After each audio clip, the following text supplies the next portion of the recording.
many things have changed in the past 2 or 3 years. The PM loop was kind of steady for many years, at least for the decade that I knew it very closely. It was, we had product sense, we had analytical, we knew exactly how the product loop would look like. In the past 2, maybe 3 years, many changes have occurred. Now, the interview loop now consists of this is not confidential information. This is what Google sends to every candidate who starts the process. Now, these are the 5 types of interviews that are currently in the interview loop in 2026. The first one is product vision. This is what used to be called product sense. This is the most classic product question. How would you build maps for blind people? The second one is product analysis.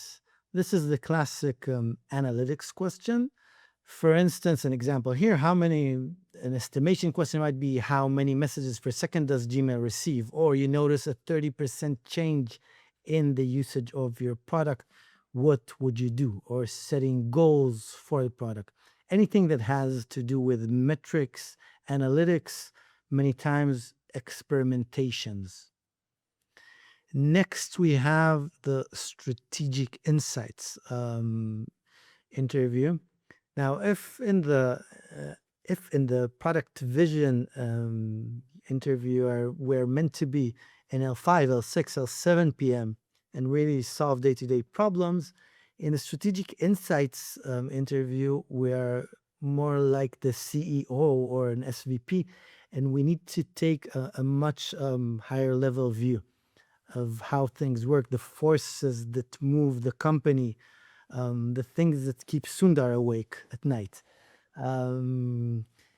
Here it might be example question, should Google offer a StubHub competitor? This is really deep strategic question. Now, the most common, I'll just mention that a very common we're not talking about strategic insights here, but it's worth noting the most common pitfall here is starting like the CEO and after a few minutes becoming an L5 PM and really solving tactical things. So this is the strategic insights interview. Then we have execute with judgment. It's kind of similar to what used to be cross-function collaboration.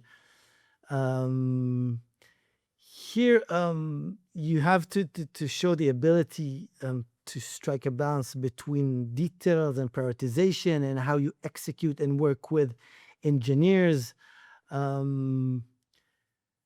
For instance, you're about to launch a product. 1 month from launch, internal feedback shows that the app is really not ready. What do you do? So here it's about how you work with the engineering team and how you actually solve day-to-day problems.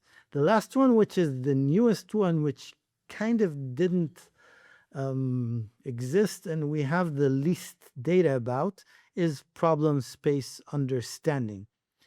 Basically, problem space understanding is where the solution can come from many different directions. You need to be able, as a product manager at Google, to strike a balance between the technical, for instance, and business angles for solving something. For instance, we might have a bug that a lot of users are affected. We might go the engineering way and see how we want to solve the bug, but we might go the UX way, and because we can't solve the bug, we might go the UX way and just have a pop-up and show this this feature is now only experimental, so you might expect bugs. So how do you resolve conflicting product requirements? There are sometimes like general questions. How do you resolve conflicting product requirements? So really about defining the problem space. I hope you enjoyed that short clip. You can check out the full episode here.